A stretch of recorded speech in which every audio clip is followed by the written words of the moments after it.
Hi నమస్తే welcome to Suman TV. భారతదేశం అంటేనే సర్వమత సమ్మేళనం. అనేక రకాల జాతుల వాళ్ళు, కులాల వాళ్ళు కలిసి ఉంటుంటారు. అయితే హిందూ ముస్లిం బాయి బాయి అంటారు. భిన్నత్వంలో ఏకత్వం అనే నానుడి మనకి ఎప్పటి నుండో ఉంది. సో అలాంటి నానుడిని ఇప్పుడు నిజం చేశారనే చెప్పుకోవచ్చు. ముస్లిం సోదరులు హిందూ దేవాలయాల్ని నిర్మిస్తూ ఉన్నారు. అంటే వారి ముస్లిం సోదరుల నుండి వారికి వాళ్ళ నుండి వెలివేసినప్పటికీ కూడా వాళ్ళ ఆర్థిక పరిస్థితులు అంతంత మాత్రంగా ఉన్నా కూడా వాళ్ళు సంకల్పించుకున్నారు కాబట్టి ఎన్ని ఇబ్బందులు ఎదుర్కొన్నా కూడా ఈ యొక్క దేవాలయాన్ని కంప్లీట్గా నిర్మించాలని ఒక ఉద్దేశంతో నిర్మిస్తున్నారు. అయితే వారి యొక్క సమస్యలు ఏంటి అనేది మనం తెలుసుకునే ప్రయత్నం చేద్దాం. ప్రస్తుతం మనం ఒక టెంపుల్ దగ్గరే ఉన్నాం.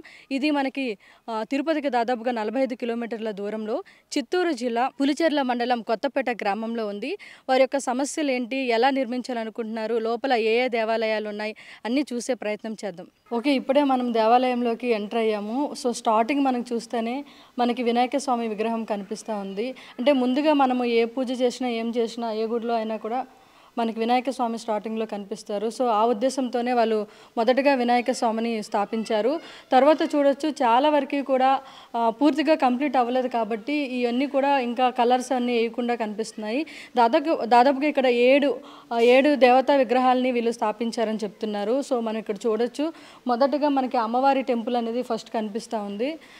అమ్మవారి టెంపుల్ తర్వాత మనకి అక్కడ వెంకటేశ్వర స్వామి టెంపుల్ కూడా కనిపిస్తూ ఉంది. సో తర్వాత మనకి అక్కడ సాయిబాబా టెంపుల్ని కూడా వీళ్ళు నిర్మించాలని చెప్పేసి నిర్మిస్తూ ఉన్నారు. సో ఆ తర్వాత మనకి ఆంజనేయ స్వామి టెంపుల్ కూడా మనకి వాళ్ళు నిర్మిస్తూ ఉన్నారు. సో ఇవన్నీ ఇంకా పూర్తి అవ్వలేదు కాబట్టి వాళ్ళు పూర్తి చేయాలని సంకల్పించుకున్నారు కాబట్టి ఇవన్నీ నిర్మిస్తూ ఉన్నారు. సో ఇక్కడ అయితే మనకి శివాలయం కూడా వాళ్ళు నిర్మించాలని చెప్పేసి ఈ యొక్క కన్స్ట్రక్షన్ అనేది చేస్తూ ఉన్నారు. సో ఇక్కడ ఈ ప్లేస్లో అయితే నవగ్రహాలు పెట్టాలి అనే ఉద్దేశంతో ఇక్కడ ఇది కూడా నిర్మించడం జరిగింది. ఇంకా ఎలా చూస్తే ఇక్కడ మనకి శివుడి యొక్క విగ్రహం కూడా కనిపిస్తూ ఉంది. సో శివుడి విగ్రహాన్ని కూడా వీళ్ళు ఇక్కడ ప్రతిష్టాపించారన్నమాట. ఇక్కడ నుండి చాలామంది కూడా భక్తులు వచ్చి ఇక్కడ భక్తితో పూజ చేసుకునే విధంగా అయితే వీళ్ళు ఇవన్నీ నిర్మించడం జరిగింది. దాదాపుగా 7 దేవాలయాలకు సంబంధించి ఇక్కడ వీళ్ళు నిర్మించడం జరిగింది. సో మనతో పాటు వాళ్ళు ఉన్నారు. వాళ్ళతో మాట్లాడి పూర్తి వివరాలను తెలుసుకునే ప్రయత్నం చేద్దాం. హలో సార్, నమస్తే. నమస్తే మేడం, ఎలా ఉన్నారు? బాగున్నారు. మీరు బాగున్నారు మేడం? బాగున్నా అండి. అసలు ఏంటి అంటే మీరు ముస్లింలు అయ్యిండి కూడా హిందూ దేవాలయాల్ని నిర్మించాలని ఎందుకు సంకల్పించారు అని చెప్తాను మేడం. నా పేరు చాంద్ బాషా, కొత్తపేట పులిచెర్ల మండలం. ఈ టెంపుల్ ఎక్కడి నుంచి వచ్చిందంటే నారావారిపల్లి నుంచి ఒక 20 కిలోమీటర్ దూరంలో డిస్టెన్స్లో ఈ టెంపుల్ నిర్మిస్తున్నాము. ఇది ఎందుకు నిర్మిస్తున్నామంటే మా నాన్న హనుమాన్ వరంతో పుట్టినారని మా నాన్న అప్పటి నుంచి కొలుస్తున్నారు. ఆ కొలవడం వల్ల మేము మా ఊర్లో సొంత ఊర్లో ఒక టెంపుల్ నిర్మిస్తే మన ప్రజలకి మనం కూడా సహాయం చేసినట్టు, మేము ఇక్కడికి వచ్చి డైలీ దేవుని దర్శనం చేసుకున్నట్టు ఉంటుందని చెప్పి మా నాయన సంకల్పంతో ఈ హనుమాన్ టెంపుల్ని నిర్మిస్తున్నారు మేడం. ఈ హనుమాన్ టెంపుల్ ఒక హనుమాన్ టెంపులే కాదు, సప్తమందిర సముదాయం అంటే 7 గుళ్ళతో ప్రతిష్టాపిస్తున్నది. ఇది ఒక హనుమాను, సాయిబాబా, వినాయక స్వామి, నవగ్రహాలు, శివుడు, పార్వతి, అమ్మవారు, ఈ సాయిబాబా గుడి, ఇవన్నీ 7 గుళ్ళతో కలిపిన సప్తమందిర సముదాయం అంటే మేము ఇది నిర్మిస్తున్నాము. ఇది మా నాన్న ఆశయంతో ఇది నిర్మిస్తున్నారు. ఇప్పుడు మా నాన్న చనిపోయినారు కాబట్టి ఈ బాధ్యతలు మేము తీసుకొని ఈ పనికి మేము చేయాలని పూనుకున్నామండి. సార్ మీరు చెప్పారు కదా, అంటే మీ నాన్నగారు అంటే ఆంజనేయ స్వామి వరప్రసాద్, ఎలా అండి, ఎవరు చెప్పారు మీకు, అంటే ఎలా జరిగింది? మా తాతగారికి పిల్లలు లేనప్పుడు మేడం, పిల్లలు లేనప్పుడు ఇట్లా హనుమాన్ గుడి దగ్గర మొక్కున్నారు. నాకు పిల్లలు పుడితే నేను అప్పటి నుంచి మిమ్మల్ని కొలుస్తాను అని మా తాతగారు అప్పటి నుంచి మొక్కున్నారు. అప్పటి నుంచి మొక్కున్న తర్వాత మా నాన్న పుట్టితే ఆ హనుమాన్ వరంతో పుట్టినాడు కాబట్టి, ఆంజనేయ స్వామి వరంతో పుట్టినాడు కాబట్టి మా నాయన పేరు కూడా ఆతో రావాలని అజిత్ భాషా అని పేరు నామకరణం చేశారు. అప్పటి నుంచి మా పూర్వీకులు ఈ హనుమాన్ని కొలుస్తున్నాము. ఇంకా మా సొంత ఊర్లో ఒక గుడి ఉంటే మేము కొలవడానికి, మేము ఆరాధించడానికి పనికొస్తుందని చెప్పేసి ప్రజల కోసం మేము ఏదో ఒకటి చేయాలి అని మా నాన్న ఆలోచించి, మనం శాశ్వతం కాదు, మనం చేసిన పని శాశ్వతంగా నిలవాలని ఈ పవిత్రమైన పుణ్యమైన పనిలో మా నాన్న దిగారు. ఓకే అండి. అంటే నార్మల్గా ఒక చిన్న టెంపుల్ని కట్టాలంటేనే కొంతవరకు ఆర్థికంగా మనకి చాలా ఇబ్బందులు గురవుతారు. మీరు దాదాపుగా 7 దేవాలయాల్ని కన్స్ట్రక్ట్ చేయాలనుకుంటున్నారు. సో ఆర్థిక పరిస్థితులు కొంచెం ఇబ్బందిగా ఉంటాయి. మీకు ఎలా అనిపిస్తుంది మేడం? మేము చాలా సామాన్యులం అంటే ఇంకా మధ్యతరగతి కన్నా ఇంకా తక్కువే.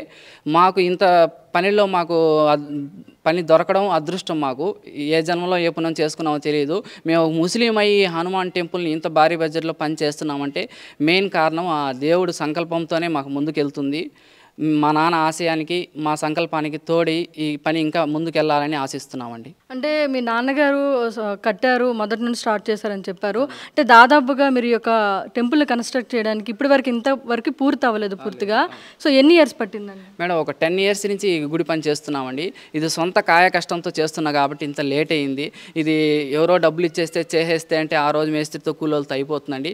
ఇది మా నాయన సొంత కష్టంతో, మా నాయన మేస్త్రిగా, మేము కూలోళ్ళగా, మేము ఇటుకలు తయారు చేసి ఆ ఇటుకలు అమ్మి సిమెంట్ కొని ఇట్లా మేమే కష్టం ఒక సొంత కష్టంతో, ఒక సొంత ఫ్యామిలీ కష్టంతో జరుగుతుంది కాబట్టి కొంచెం ఆలస్యమైంది. ఓకే అండి. అంటే ఇప్పుడు ఆల్రెడీ ఇక్కడ కన్స్ట్రక్షన్ కొంతవరకు కంప్లీట్ అయింది. ఏమైనా పూజలు జరుగుతుంటాయా అంటే? మేడం నిత్యం పూజలు జరుగుతుంటాయి మేడం. ఇక్కడ అన్నదానాలు జరుగుతుంటాయి. ఈ గుడిలో స్పెషల్ ఏమంటే ఈశాన్యంలో పుట్ట ఆటోమేటిక్గా అదే వెలిసిందండి. ఏ గుడిలో ఈశాన్యంలో పుట్ట ఉండదు, అదే వెలిసింది. ఆ వెళ్ళడంతో ఆ పుట్టకి, నాగాలమ్మ పుట్టకి ఇక్కడ భక్తులు, గ్రామ భక్తులు వచ్చి పూజ చేసుకుంటే పిల్లలు లేని వాళ్ళకి పిల్లలు పుడతారు, పెళ్ళిళ్ళు కాని వాళ్ళకి పెళ్ళిళ్ళు అవుతాయి. సార్, అంటే మీ తండ్రి గారు ఇలాగ ఒక సంకల్పించారు, ఇలాగ ఒక దేవాలయాన్ని కడతా ఉన్నారని చెప్పేసి మీరు కూడా స్టార్ట్ చేయడం జరిగింది.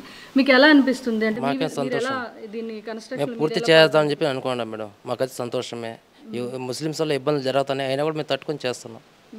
మీకు ఎలాంటి ఇబ్బందులు ఫేస్ చేశారు? వాళ్ళు అన్ని విధాలు ఇబ్బంది పెడుతున్నారు మేడం. నాన్న చనిపోతే దాన సంవత్సరాలు కూడా ఒప్పుకోలేదు. మేము పోయి వాళ్ళ కాళ్ళు పట్టుకుంటే చేస్తాము, ఆలోచిద్దామని చెప్పినారు. అయినా కూడా మేము తట్టుకొని చేస్తున్నాం. అంటే మీ తండ్రి గారి దహన సంస్కారాలకు కూడా మీకు ఇక్కడ ఎవరు అలో చేయలేదు. వచ్చి కాళ్ళు పట్టుకోండి, గుడి వదిలేస్తామని చెప్పి కాళ్ళు పట్టుకోండి అని చెప్పినారు. మేమైతే వద్దని చెప్పి అనుకున్నాం.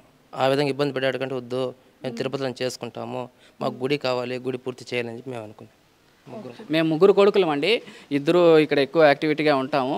మా అన్న కొంచెం ఉంటారు, చేస్తారు, కానీ మేము ఇద్దరు ఎక్కువ యాక్టివిటీగా ఉండి చేస్తాము. మా నాన్న సంకల్పాన్ని మేము నెరవేర్చాలని 100% అనుకుంటున్నామండి. ఓకే అండి. అండ్ ఒకవేళ ఎవరైనా దాతలు మీకు హెల్ప్ చేయాలని ముందుకు వస్తే మీకు ఎలా కాంటాక్ట్ అవ్వాలి? డీటెయిల్స్ మేడం, ఈ టెంపుల్ ఏంటంటే సప్తమందిర సముదాయం నారావరపల్లి నుంచి 20 కిలోమీటర్స్ డిస్టెన్స్లో ఉంటుందండి. కొత్తపేట పులిచెర్ల మండలము. నా పేరు చాంద్ బాషా. మీరు ఎవరన్నా మమ్మల్ని కాంటాక్ట్ అయ్యి మాకు సహాయం చేయాలనుకుంటే నా నెంబర్ చెప్తానండి, 9542832612. చాంద్ బాషా అండి నా పేరు. మా అన్నగారు ఉన్నారు ఫిరోజ్ బాషా గారు. నమస్కారం అండి, నా పేరు ఫిరోజ్ బాషా. నా నెంబర్ వచ్చి 8555985151 అండి. మీరు ఏదైనా హెల్ప్ చేయాలనుకుంటే ఈ నెంబర్కి ఫోన్ చేయండి, ఏదైనా హెల్ప్ చేయండి. వస్తువే కావాలండి మాకు.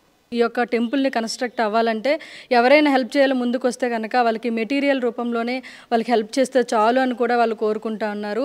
అంటే దాదాపుగా వాళ్ళ ముస్లిం కమ్యూనిటీ నుండి కూడా చాలా దూరం పెట్టినప్పటికీ, బయట నుండి కూడా ఇబ్బందులు చాలా వస్తున్నప్పటికీ కూడా వాళ్ళ తండ్రి గారి యొక్క ఆశయాన్ని, సంకల్పాన్ని వీళ్ళు నెరవేర్చాలనే ఒక ఉద్దేశంతో అయితే వీళ్ళు వస్తున్నారు.